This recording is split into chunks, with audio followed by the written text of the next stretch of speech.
السلام علیکم ورحمۃ اللہ وبرکاتہ۔ الحمدللہ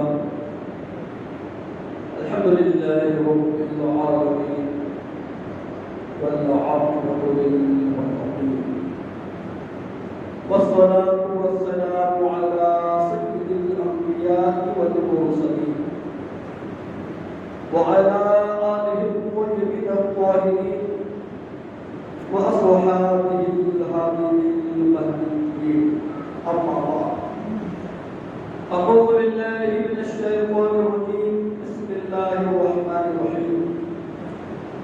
قال الله تبارك وتعالى في القرآن المجيد والفرقان الحميد: لن تنالوا البر حتى تنفقوا مما تحبون. صدق الله العظيم وصدق رسوله النبي الأمين المتين الكريم، ونحن على ذلك لمن الشاهدين والشاهدين والذاكرين والحمد لله رب العالمين.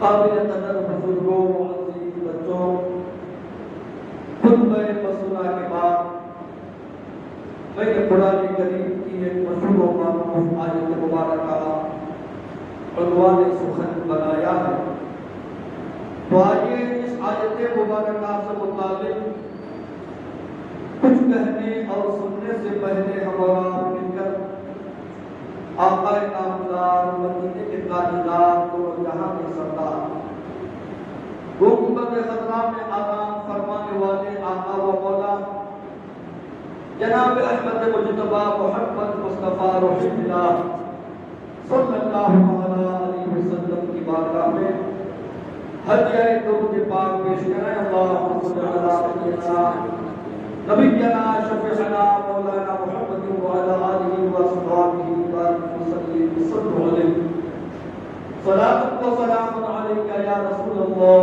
صلی اللہ علیہ وسلم۔ تلاوت کرنا آیت کریمہ میں اللہ تبارک و تعالی ارشاد فرماتا ہے کہ ہرگز تم کامیاب نہیں ہو سکتے جب تک اپنی وہ پسندیدہ چیز راہ خدا میں خرچ نہ کرو جس سے تم محبت رکھتے ہو۔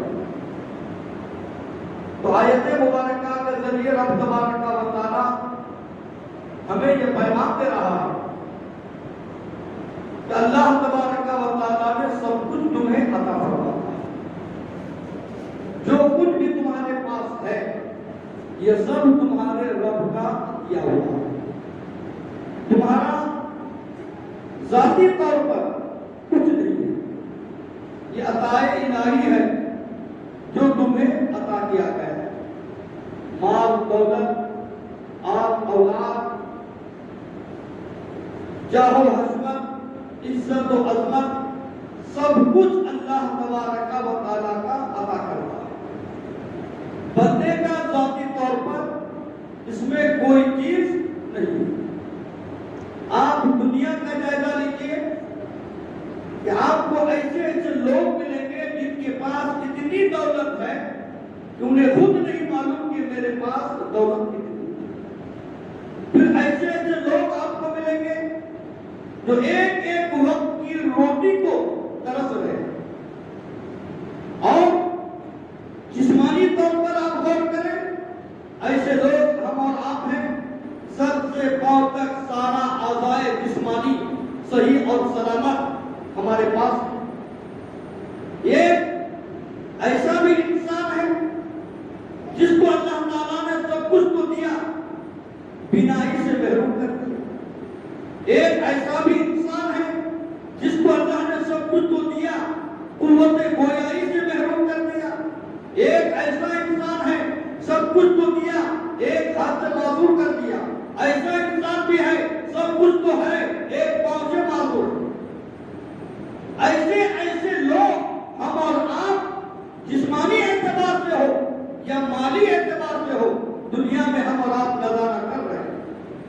تو آخر یہ کیوں ایسا ہو کہ انسان کی عبرت کے لیے، انسان کی ہدایت کے لیے، تاکہ انسان اس سے عبرت حاصل کرے، انسان اس سے نصیحت حاصل کرے کہ اللہ تبارک و تعالیٰ کا بندہ صابر اور شاکر بن کر رہے، اللہ تبارک و تعالیٰ کا بندہ شکر گزار بن کر رہے کہ اللہ تعالیٰ نے جو کچھ ہمیں دیا ہے یہ اس کا شکر و احسان ہے، یہ اس کا فضل و احسان ہے۔ ورنہ آپ غور کیجیے، یہ تو جسمانی معاملات ہیں، اعضاء جسمانی کی بات ہے، یہ تو مال و دولت کی بات ہے، مال و دولت والا معاملہ ہے۔ لیکن ایسا انسان بھی آج ہمارا دیکھ رہے ہیں، اللہ تعالیٰ نے مال و دولت دیا ہے، اعضاء جسمانی صحیح اور سالم عطا کیا ہے، سب کچھ رب تبارک و تعالیٰ نے عطا کیا ہے، مگر رب تبارک و تعالیٰ ایمان کی دولت سے اسے محروم رکھا ہے۔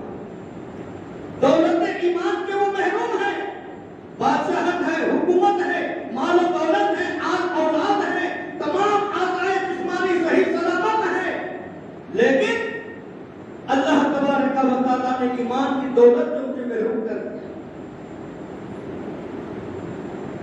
تو کیا وہ انسان دنیا کی نظر میں تو کامیاب ہے، کیا اللہ کی نظر میں وہ کامیاب ہے؟ کہ آخرت کی منزل اس نے مکمل طور پر کامیابی طور پر پا لی؟ کیا اس نے آخرت کی تیاری کر لی؟ لیکن یہ وہ انسان ہے۔ صحابہ کرام کی سیرت کو دیکھیے، صحابہ کرام کی زندگی کو دیکھیے۔ ایک صحابی رسول سرکار مدینہ صلی اللہ تعالیٰ علیہ وسلم کی بارگاہ میں حاضر ہو رہے ہیں، جن کے دونوں بازو کٹے ہوئے ہیں، اللہ کے رسول کی بارگاہ میں حاضر ہیں۔ اللہ کے رسول صلی اللہ تعالیٰ علیہ وسلم اسے دیکھ کر مسکرا رہے ہیں۔ دیگر صحابہ دیکھ کر تعجب میں پڑ گئے کہ اس کو دیکھ کر اللہ کے محبوب مسکرا رہے ہیں، آخر ماجرا کیا ہے؟ جب سب جانے لگے، سیدنا عمر بن خطاب رضی اللہ تعالیٰ عنہ عرض کرنے لگے، یا رسول اللہ، جب آپ کا بھلا صحابی آپ کی مجلس میں آیا تو اسے دیکھ کر آپ مسکرانے لگے، آخر معاملہ کیا ہے؟ اللہ کے پیارے محبوب صلی اللہ تعالیٰ علیہ وسلم ارشاد فرماتے ہیں، یہ میرے یہ صحابی کے دونوں بازو کٹے ہوئے ہیں تو دو فرشتے ان کے ساتھ چل رہے ہیں اور ان کے دونوں ہاتھوں کی رہبری اور رہنمائی کر رہے ہیں، اور ان کی خوش نصیبی پر فرشتے رشک کر رہے ہیں، فرشتے نام کر رہے ہیں، کرتے اعضاء جسمانی سے محروم ہے، اعضاء جسمانی سے معذور ہے، لیکن رب تبارک و تعالیٰ کا مقبول بندہ ہے، رب کا محبوب بندہ ہے، اللہ کی محبت ان کے دل میں کوٹ کوٹ کر بھری ہوئی ہے، اللہ کے رسول کی محبت ان کے دل میں کوٹ کوٹ کر بھری ہے۔ تو اے میرے صحابیوں، یاد رکھو، اعضاء جسمانی کا صحیح سالم ہونا کامیابی کی ضمانت نہیں ہے، مال و دولت حاصل ہونا کامیابی کی دلیل نہیں ہے، آل اولاد ہونا کامیابی کی دلیل نہیں ہے، بلکہ کامیابی یہ ہے اللہ کے رسول کی محبت تمہارے دلوں میں کوٹ کوٹ کر بھری ہوئی ہو۔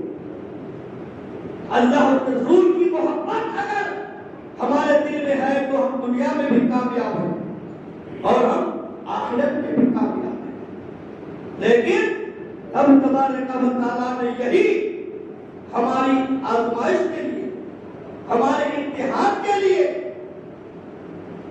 کہ دیکھنا چاہتا ہے کہ میں نے میرے بندے کو آل اولاد دی، مال و دولت دی، سب کچھ دیا، یہ سب کچھ اپنا سمجھ رہا ہے یا میری عطا سمجھ رہا ہے؟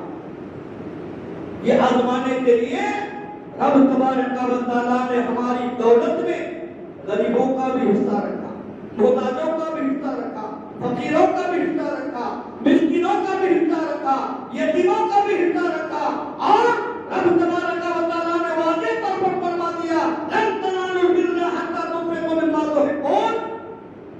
یہ آیت مبارکہ اس بات پر دلالت کرتی ہے، یہ آیت مبارکہ ہمیں یہ پیغام دے رہی ہے، یہ آیت مبارکہ ہمیں بتا رہی ہے، اگر اللہ سے سچی محبت کرتے ہو تو دنیا کی مال کی محبت اپنے دل سے نکالو، اللہ سے اگر سچی محبت کرتے ہو تو دنیا میں چاہو حکمت کی محبت دل سے نکال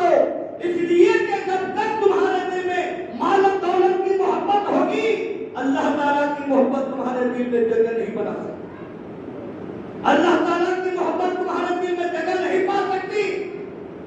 یہی وجہ تھی کہ اللہ کے پیارے رسول صلی اللہ تعالیٰ علیہ وسلم نے ایک دفعہ اپنے صحابہ سے ارشاد فرمایا کہ آج میں تم سب سے چاہتا ہوں کہ میدان جنگ میں مجاہدین کے لیے ساز و سامان کی ضرورت ہے, ان کے کھانے پینے کی چیزوں کی ضرورت ہے.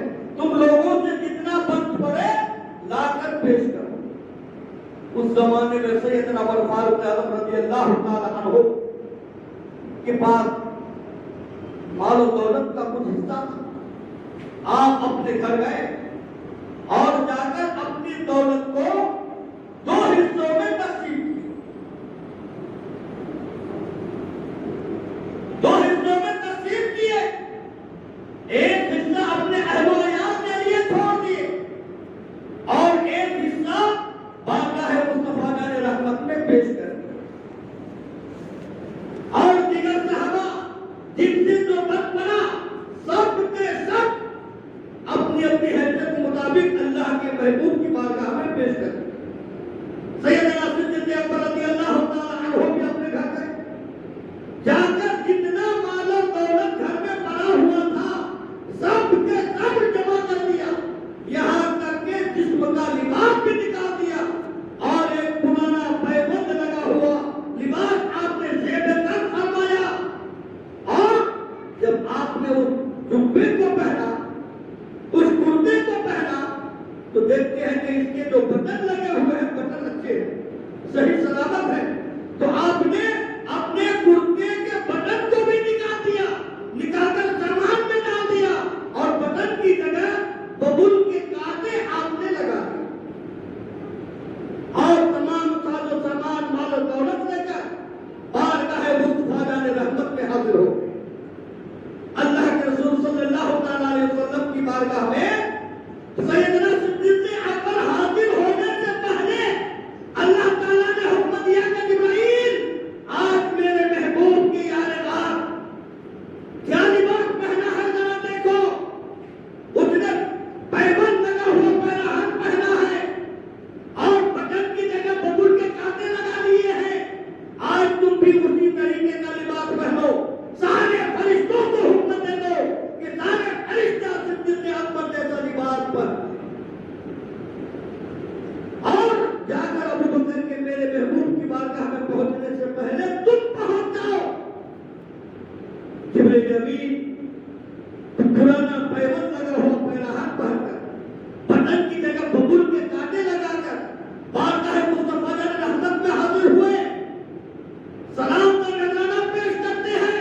اتنے میں سیدنا صدیق اکبر رضی اللہ تعالیٰ عنہ پوٹلی کو سر پہ لے کر مصطفیٰ جان رحمت کی بارگاہ میں حاضر ہو گئے. اللہ کے پیارے محبوب صلی اللہ تعالیٰ علیہ وسلم نے جب سیدنا صدیق اکبر رضی اللہ تعالیٰ عنہ کی طرف دیکھا اور ایک طرف جبرائیل امین کی طرف ایک نگاہ ڈالی تو کیا دیکھتے ہیں کہ دونوں برابر کے لباس پہنے ہوئے ہیں. ان کے جسم میں بھی پیبند لگا ہوا پیراہن ہے اور ان کے جسم میں بھی ببول کے کانٹے بٹن کی جگہ لگے ہوئے ہیں. میرے صدیق اکبر کے بدن میں بھی وہی لباس ہے. اللہ کے رسول مسکراتے ہیں, مسکرا کر فرماتے ہیں جبرائیل معاملہ کیا ہے, راز کیا ہے. تو جبرائیل امین عرض کرتے ہیں کہ یا رسول اللہ آج آپ کے یار غار نے آپ کی محبت کی انتہا کر دی کہ آپ کا حکم پا کر سب کچھ اٹھا کر لے کر آئے. یہاں تک کہ جسم کا لباس جب آپ نے جاتا لیا تو بٹن کر نکال کر لگا دیا اور ببول کے کانٹے لگا دیے. اور اللہ تعالیٰ نے مجھے حکم دیا ہے کہ میں بھی انہیں کی طرح لباس پہنوں اور سارے آسمان کے فرشتے آج اسی طرح کا لباس پہنے ہوئے ہیں تاکہ سیدنا صدیق اکبر رضی اللہ تعالیٰ عنہ کی ذات کی اپنانے کا ہم سب کو موقع ملے. وہ بھی ایک انسان ہے, ہم بھی ایک انسان ہیں. کتنا خوش نصیب انسان ہے, کتنا عظیم انسان ہے جن کی تکلیف سید الملائکہ کر رہے ہیں, طائر سدرہ کر رہے ہیں, آسمان کے سارے فرشتے کر رہے ہیں, اللہ تعالیٰ ناز کر رہا ہے, اللہ کے محبوب ناز کر رہے ہیں, جبرائیل امین ناز کر رہے ہیں. وہ کیسے انسان ہے اور آج ہم کیسے انسان ہیں کو جائزہ لینے کی ضرورت ہے.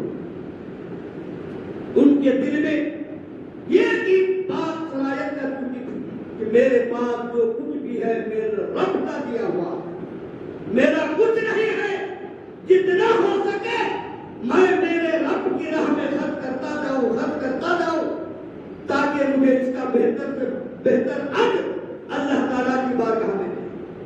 تو آج ہمیں بھی چاہیے، اللہ تعالیٰ نے مال و دولت دی ہے، محنت مشقت سے ہم کما رہے ہیں، اس کمائی کا کچھ حصہ اللہ کی راہ میں ہم خرچ کریں، اللہ کی راہ میں ہم دیں.